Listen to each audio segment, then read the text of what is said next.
షాద్ నగర్ వైపు ఉన్న మన స్వర్గసీమ వెంచర్లో ప్లాట్లు కొన్న వాళ్ళంతా సంతోషంగా ఉన్నారు. ఒక్కసారి విజిట్ చేయండి. ఒకనొక టైంలో పెళ్లిళ్ళు చేస్తే సంవత్సరాలు జీవితాంతం కలిసి ఉండేవాళ్ళు. కానీ ఇప్పుడు సంవత్సరాలుగా చివరి వరకు జీవితాంతం అన్న, అందుకే జీవితాంతం కలిసి ఉండేవాళ్ళు. ఇప్పుడా పెళ్ళయ్యి ఒక నెల అయ్యేలోపు అయ్యిందంటే డివోర్స్ అయిపోయింది, డివోర్స్ ఫైల్ చేస్తున్నాం, ఇలాంటివి వినాల్సి వస్తుంది. అటు అబ్బాయి చెప్తున్నాడు నెగిటివ్ అమ్మాయి వైపు, అమ్మాయి కూడా చెప్తుంది అబ్బాయి వైపు. అంటే పేరెంట్స్ది ఎక్కువ మిస్టేక్ ఉంది అని చెప్పేసి చాలా మంది అంటున్నారు. సో ముఖ్యంగా అమ్మాయి పేరెంట్స్ లేదంటే అబ్బాయి పేరెంట్స్ కానీ ఎలాంటి జాగ్రత్తలు తీసుకోవాలి ఇలాంటివి జరగకుండా ఉండాలంటే? యాక్చువల్గా సౌజన్య, ఈ ఇష్యూస్ మనం ఇంతకుముందు చాలా సార్లు మాట్లాడడం జరిగింది. నేను కొన్ని వేల ఎపిసోడ్స్ మాట్లాడాను. కానీ ఎంత మాట్లాడినా కూడా person to person, case to case చాలా డిఫరెంట్ గా కనిపిస్తా ఉన్నాయి. ఏదో కొత్త పుట్టుకొస్తుంది. ఎగ్జాక్ట్లీ అదే అనుభూతాను. ఏదో ఒకటి కొత్త పుట్టుకొస్తుంటే నాకు ఎప్పటికప్పుడు దీన్ని నేను క్లీన్ చేసుకోవడం అయిపోతా ఉంది అనమాట. ఇప్పుడు ఇల్లు ఊడ్చుకొచ్చేవాటే చెత్త వేస్తానే ఉన్నారు, మళ్ళీ ఊడవలసి వస్తుంది. అంటే ఎప్పటికప్పుడు ఊడ్చుకుంటూ పోవాల్సిందే. అంటే ఎప్పటికప్పుడు ఈ పర్సన్ టు పర్సన్ ఏదైనా సరే ఆ అంశాన్ని బయట పెడితే ఆ అంశం వాళ్ళ జీవితంలోకి రాకుండా ఈ పేరెంట్స్ చూసుకుంటారు, ఈ పిల్లలు ప్రిపేర్ అవుతారు అనేటటువంటి ఉద్దేశంతో నేను ఎప్పటికప్పుడు ఇంత లాంగ్ టర్మ్ నేను ఈ ఇష్యూస్ మీద మాట్లాడి సక్సెస్ అవడానికి కారణం అది. ఇక్కడ ఏం జరుగుతుందంటే మీరు అడిగినట్టు ఈ మధ్యకాలంలో కొత్తగా కేసులు వింటున్నాను సౌజన్య. నాకు నవ్వాలా లేకపోతే ఏం చేయాలో అర్థం కావట్లా. పెళ్లిళ్ళు చేస్తున్నారు, సంబంధాలు కుదుర్చుకుంటున్నారు, అబ్బాయి కుటుంబం బాగానే ఉంటుంది. అంటే ముఖ్యంగా ఫస్ట్ అమ్మాయిల్లో నేను గమనించింది, నాకు నిజంగా నవ్వు తెప్పించింది, జాలి కూడా వేసింది ఒక విధంగా. అబ్బాయి ఎంత సంపాదిస్తున్నాడు, అబ్బాయి అమెరికాలో ఉన్నాడా, ఆస్ట్రేలియాలో ఉన్నాడా, లేదా ఇక్కడే ఉంటే ఎన్ని కార్లు ఉన్నాయి, ఎన్ని బంగ్లాలు ఉన్నాయి, చూసుకోవచ్చు, తప్పలేదమ్మా. ఎందుకు అనంటే ఎప్పుడైనా సరే ఒక ఫైనాన్షియల్ సెక్యూరిటీ అనేది మనకి మించినటువంటి ఫైనాన్షియల్ సెక్యూరిటీలోనే మనం చూసుకుంటాం. అది ఎట్టి పరిస్థితుల్లో తప్పే కాదు. కానీ ఇక్కడ విషయం ఏంటంటే నువ్వు వాటిల్ని చూసుకున్నప్పుడు సాటిస్ఫై అయ్యావు కదా. అబ్బాయికి ఇంత జీతం వస్తుంది, లేదా అబ్బాయి అమెరికాలో ఉన్నాడు, ఎన్ని డాలర్లు సంపాదిస్తున్నాడు, ఇక్కడ ఇంత ప్యాకేజ్ ఉంది, ఇంత సంపాదిస్తున్నాడు, నువ్వు సాటిస్ఫై అయ్యావు కదా. పెళ్లి చేసుకునే ముందు ఓకే అనుకున్నావు కదా, తల్లిదండ్రులు కుదిర్చారు కదా, తల్లిదండ్రులు కూడా ఎంక్వైరీ చేసుకున్నారు కదా, ఈ పిల్లవాడికి ఎంత వస్తుంది, ఈ పిల్లవాడి కుటుంబం ఏంటి, ఈ పిల్లవాడు ఏంటి, ఈ పిల్లవాడి బుద్ధులు ఏంటి అనేది ఎంక్వైరీ చేసుకున్నారా లేదా? ఖచ్చితంగా చేసుకుంటా. అవును. చేసుకున్న తర్వాత నువ్వు దేనికి సాటిస్ఫై అయ్యావు? అతని డబ్బుకి సాటిస్ఫై అయ్యావు, అతను ఇచ్చేటటువంటి ఫెసిలిటీస్కి, అతని ఆస్తిపాస్తులకి, అతని హోదాకి, అతని చదువుకి సాటిస్ఫై అయ్యావు. నీ బిడ్డనిచ్చి పెళ్లి చేసావు, నీకు అన్నీ దొరుకుతున్నాయి, కార్లు ఉన్నాయి, హ్యాపీగా మీ అమ్మాయి అడిగినన్నీ జరుగుతున్నాయి, అంతా బాగానే ఉంది. విషయం వచ్చింది ఎక్కడ చిక్కు అనంటే అమ్మాయికి కావాల్సిన అన్నీ దొరుకుతున్నాయి కానీ అబ్బాయికి కావాల్సింది ఏది దొరకట్లేదు. అవును, చాలా గమ్మత్తైనటువంటి విషయాలు. నిజంగా ఐ వాజ్ సర్ప్రైజ్డ్. ఒక్కొక్క రోజు కొన్ని కేసులు వింటుంటే నేను సర్ప్రైజ్ అని ఎందుకు అన్నాను అనంటే, అంటే ఇంత దరిద్రంగా కూడా ఆడపిల్లలు ఆలోచించి వాళ్ళ జీవితాలు నాశనం చేసుకుంటున్నారా అనేటటువంటి ఆలోచన వచ్చింది నాకు. చేతులారా పాడు చేసుకుంటున్నారు. ఇక్కడ ముఖ్యంగా ఏంటి అనంటే పెళ్లి అయిన తర్వాత చాలా కేసులు విన్నాను. ఈ మధ్య రీసెంట్ గా ఎక్కువ కేసులు విన్నాను కాబట్టి నేను ఈ టాపిక్ తీస్తున్నాను. ఏంటి అని అంటే they are not ready to have a sexual life with husband. అదేంటిది? సో పెళ్ళైన తర్వాత అది ఉంటుందని అందరికీ తెలిసిందే కదా, ఫిజికల్ రిలేషన్ అనేది. ప్రిపేర్ అవ్వలేదు. వాట్? నేను ప్రిపేర్ అవ్వలేదు. వాళ్ళు చాలా క్యాజువల్ గా చెప్తున్నారు, నేను ప్రిపేర్ అవ్వలేదండి. ఏంటి మరి దేనికి ప్రిపేర్ అయ్యొచ్చో? కారులో ఎక్కి తిరగడానికి ప్రిపేర్ అయ్యొచ్చావా? వాడు తెచ్చే డాలర్లు లెక్క పెట్టుకోవడానికి ప్రిపేర్ అయ్యొచ్చావా? లేకపోతే ఆ ఇంట్లో నువ్వు ఎప్పుడు పడితే అప్పుడు లేవడానికి, ఎన్ని గంటలు పడితే అన్ని గంటలు పడుకోవడానికి, నీ ఇష్టం వచ్చినట్టు చేయడానికి ప్రిపేర్ అయ్యొచ్చావా? నేను ఆడపిల్లలందరినీ అనటం లేదమ్మా, ఇలా జీవితాలని కాల్చుకునేటటువంటి ఆడపిల్లల్ని కాలుతుంటే సమర్థించేటటువంటి కట్టె పుల్లలాగా దోసేటటువంటి పేరెంట్స్కి చెప్తున్నాను నేను ఈ విషయం. ఇక్కడ నేను ప్రిపేర్ అవ్వలేదు, నాకు ఇంట్రెస్ట్ లేదు, నేను ప్రిపేర్ అవ్వాలి. ఏం ప్రిపేర్ అవుతావు? ఈ అమ్మకి పెళ్లి చేసుకునేటప్పటికే 25 దాటుతాయి. అవును. ఒక ఆడదై పుట్టిన తర్వాత పెళ్లి అంటే ఏంటి అని తెలుసుకోవడానికి ఒక సర్టన్ ఏజ్ అయితే వస్తుందిగా. టీనేజ్ వచ్చిన తర్వాత ఈ శరీరం ఎందుకు ఉంది, దానికి ఒక తోడు కావాలని అనిపిస్తుంది కదా. హార్మోన్స్ ఎప్పుడైతే మన బాడీలో ప్రొడ్యూస్ అవుతాయో అప్పటి నుంచి అపోజిట్ సెక్స్ మీద ఒక విధమైనటువంటి అట్రాక్షన్ ఏర్పడుతుంది అనేటటువంటి సృష్టి రహస్యం ఈ అమ్మలకి తెలియదా అని అడుగుతున్నాను నేను. ఓకే, ఉంటది కదా. అవును. ఆ తెలిసినటువంటిది నువ్వు పెళ్లి అనేటటువంటి తతంగంలో ఏముంటదమ్మా? పెళ్లి మగాడు ఎందుకు చేసుకుంటాడు? రెండే విషయాలు. ఒకటి, సెక్షువల్ లైఫ్ ఎంజాయ్ చేయడానికి.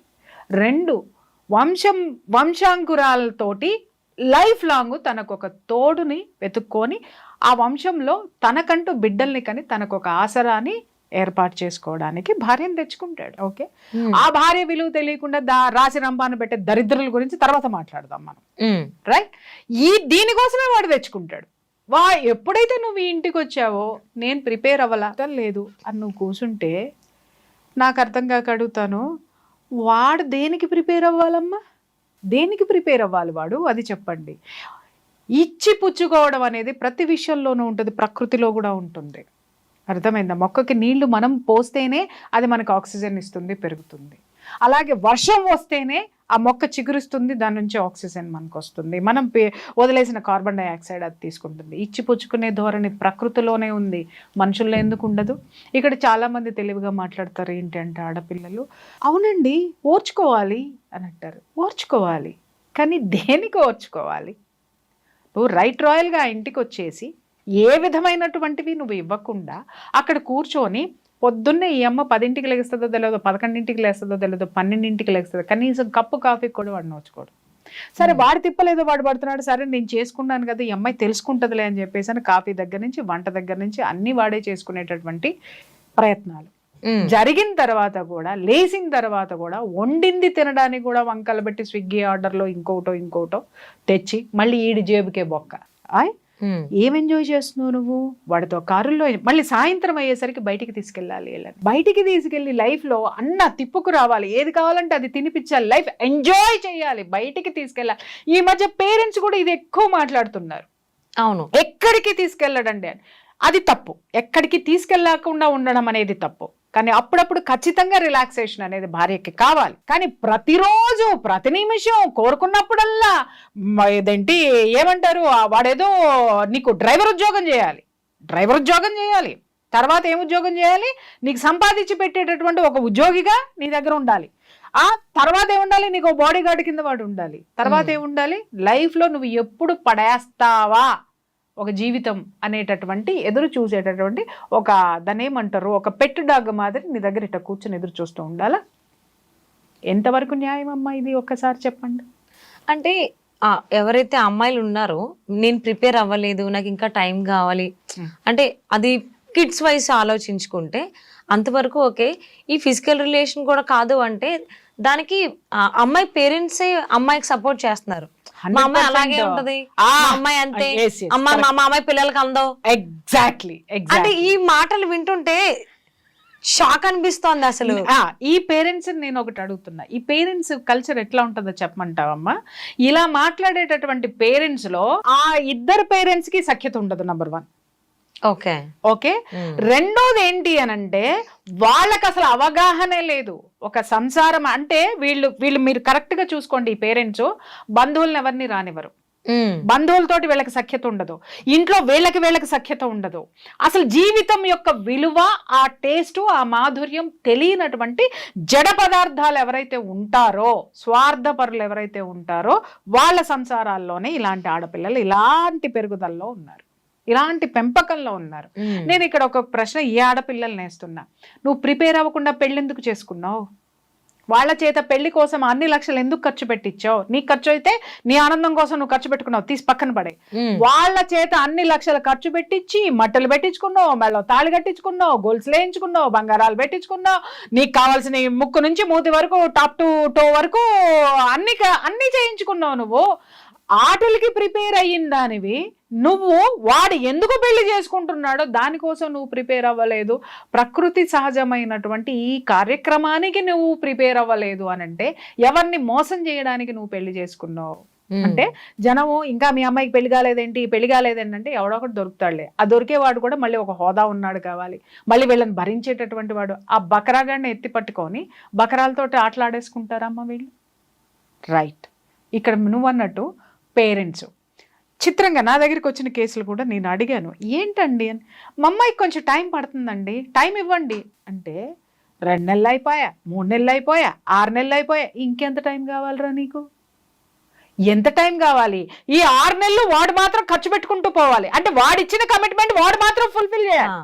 వాడు ఏమాత్రం డబ్బులు ఇవ్వను అంటే వెంటనే ఫోన్ కాల్స్ వెళ్ళిపోతే వెంటనే పంచాయతీలు ఉంటాయి. అమ్మో మా అమ్మాయిని రాసి రంపాన పెడుతున్నాడు, ఒక్క రూపాయి ఇవ్వడు, ఒక్కటి ఇది చేయడు, ఒక్కటి అది చేయడు అని చెప్పేసి అని AC AC AC AC AC వాడిని ఉతికి ఆరేసి క్లిప్పులు పెట్టేస్తారు. లేదు వాడు ఏదన్నా అసహనానికి గురై వాడు ఎంతవరకు అని తట్టుకుంటాడు? ఇప్పుడు ఆడదానికి ఉన్నటువంటి ఆ స్థిరత్వము మగవాడిలో ఉండదు, మగవాడిలో ఉండదు అది. కాబట్టి ఏంటి అని అంటే ఎప్పుడు కూడా ఇదివరకు కాపురాలన్నీ ఎందుకు బాగుండేవి అంటేనమ్మా, భర్త కి సంబంధించినటువంటి సైకాలజీ ఏంటనేది భార్య బాగా చదివేది, రైట్? ఆ చదివి అతనికి అనుగుణంగా నడుచుకునేది. అలాగే అనుగుణంగా నడుచుకున్నటువంటి భార్య యొక్క గుణాన్ని కూడా భర్త గుర్తించేటటువంటి వాడు. ఒక చోట చెడిపోయినా ఇంకొక చోట సర్దుకుని పోయేవాళ్ళు. అలా కాపురాలు నిలబడినాయి. ఇప్పుడు ఇక్కడ ఏమవుతుందంటే, మా అమ్మాయికి టైం కావాలండి, మా అమ్మాయికి కొంచెం టైం కావాలంటే టైం తీసుకొని పెళ్లి చేయాల్సింది కదా నువ్వు. నీ కూతురు ముందు, నేను ఇక్కడ చెప్తున్నాను కదా, తల్లిదండ్రులందరికీ చెప్తున్నా, మగపిల్ల వాళ్ళకు కూడా చెప్తున్నాను, మీరు సంబంధాల కోసం వెళ్ళినప్పుడు ఆడపిల్లల్ని అడగండి. ఏమని అనంటే, అమ్మా మా వాడితో సంసారానికి ప్రిపేర్ అయ్యావా లేదా, మా వాడికి తోటి ఎంత ఖర్చు పెట్టించడానికి నువ్వు ప్రిపేర్ అయ్యావో మాకు చెప్పు, అలాగే నీ యొక్క డిమాండ్స్ ఏంటి అని ఫస్ట్ ఇవన్నీ కాగితం మీద రాసుకోవాలి. ఇవాళ సిచ్యువేషన్ అలా ఉంది. అవును, రాసుకున్న తర్వాత ఆ డిమాండ్స్ కి మీరు మనస్ఫూర్తిగా అంగీకరిస్తే మూసుకొని పెళ్లి చేసుకోండి, రైట్? ఇక్కడ తల్లిదండ్రులు, ఆడపిల్లల యొక్క తల్లిదండ్రులకి చెప్తున్నాను, మీరు మీ ఇష్టం వచ్చినట్టు నాటకాలు ఆడితే ప్రకృతి కూడా మిమ్మల్ని సహించదు. ఎందుకు అనంటే ప్రకృతిని ఎప్పుడు మనం బ్యాలెన్స్ చేస్తూ ఉండాలి. ఈ ఎనర్జీస్ రెండు, స్త్రీ పురుష, ఫెమినైన్ ఎనర్జీ, మాస్కులైన్ ఎనర్జీ ఎప్పుడు బ్యాలెన్సింగ్ గా ఉంటేనే ఈ ప్రకృతి ముందుకెళ్తుంది. లేదు అనంటే ఇలా అసహనాలతోటి, ఇలా డివోర్సీలతోటి, నెగిటివ్ ఎనర్జీ తోటి ముందుకు పోయింది అనంటే ప్రోత్సహించిన వాడికే చివరికి ఏం చేయాలో అర్థం కాక ఆత్మహత్యలు చేసుకునేటటువంటి సిచ్యువేషన్కి దిగుతారు. ఆడపిల్లలకు కూడా నేను చెప్తున్నాను, మీరు మొత్తం వాడితో సంసారం చేయడానికి, పిల్లల్ని కనడానికి ఒక వ్యవస్థ అమ్మా. వివాహం అనేటటువంటి వ్యవస్థలో ఉండేదేంటి? కుటుంబ వ్యవస్థలో ఖచ్చితంగా నీ బాధ్యతలు నువ్వు నిర్వర్తించాలి, ఖచ్చితంగా నిర్వర్తించాలి. రోజు కాఫీలు ఇవ్వక్కర్లా, కనీసం నీకు వెసులుబాటు ఉన్నప్పుడైనా నీ కుటుంబాన్ని నువ్వు పట్టించుకోవాలి. ఎప్పుడైతే నీ యొక్క కిచెన్ నీ చేతిలో ఉంటుందో, నీ గ్రిప్ లో ఉంటుందో, నీ ఇంట్లో ఉన్న వాళ్ళందరూ నీ గ్రిప్ లో ఉంటారు. కిచెన్ నీ చేతిలో కాదు, కిచెన్ నీ చేతిలో ఉండడం అంటే అర్థం ఏంటి అని అంటే గొడ్డు చాకరీ చేయమని కాదు.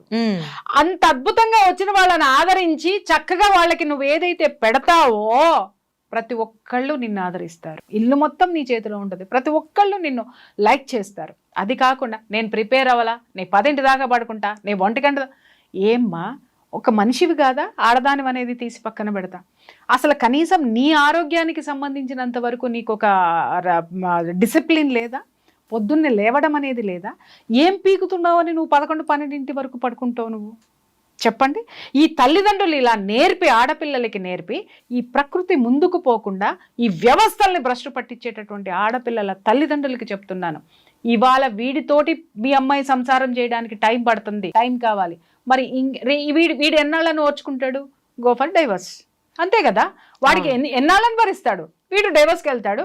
వీడు ఇంకొక దాన్ని, ఎందుకంటే ఫస్ట్ ఫెయిల్ అయ్యాడు కాబట్టి వీడికి ఒక ఎక్స్పీరియన్స్ ఉంటుంది కాబట్టి వాడికి ఏం కావాలో అది తెచ్చుకుంటాడు, వాడు హ్యాపీగా సంసారం చేస్తాడు. ఈ కూతురు విషయాలకు వద్దాం, ఈ తల్లిదండ్రుల విషయాలకు వద్దాం. మరి ఇక్కడ పట్టిన టైము మరి రెండో వాడికి ఇచ్చి పెళ్లి చేస్తావు కదా నువ్వు, మరి వాడి దగ్గర కూడా ఇదే టైం తీసుకుంటావా? వాడి దగ్గరికి వెళ్ళాల్సిందేగా, వాడితో సంసారం చేయాల్సిందే కదా. ఒకటి ఫెయిల్యూర్ డిప్రెషన్లో, ఇంకొకటి ఏ కుటుంబంలోనూ మానసిక ప్రశాంతత అనేది లేదమ్మా. అవును, మర్చిపోయారు. మనం ఎందుకున్నామనేది మర్చిపోయాం. మన యొక్క భారత వైవాహిక వ్యవస్థకి సంబంధించినటువంటి ఆ యొక్క విలువలన్నిటినీ కూడా సమాధి చేసేసి ఇవాళ డబ్బులు వెనక పడిపోయి ఎంత భయంకరంగా జీవితాలను వీళ్ళు నాశనం చేసుకుంటున్నారో. చివరికి చెరపకురా చెడేవు అని చెప్పి ఎవరైతే ఈ ఆడపిల్లల్ని, ఇలాంటి ఆడపిల్లల్ని తయారు చేస్తున్నారో, అలాగే ఎవరైతే మగపిల్లలు వివాహ వ్యవస్థ పట్ల నమ్మకం లేక ఒకళ్ళిద్దరు పిల్లలు పుట్టిన తర్వాత డివర్స్ పారేసేసి, పెళ్ళానికి డివర్స్ పారేసి ఇంకొక దాంతో పోతున్నాడో, చివరికి నిన్ను దేకటానికి ఎవ్వడు ఉండడు ఈ ప్రకృతిలో. ఎందుకంటే నువ్వు చూడ్డానికి ఎవరిని ఇష్టపడలేదు, నువ్వు స్వీకరించడానికి ఎవరిని ఇష్టపడలేదు. అదే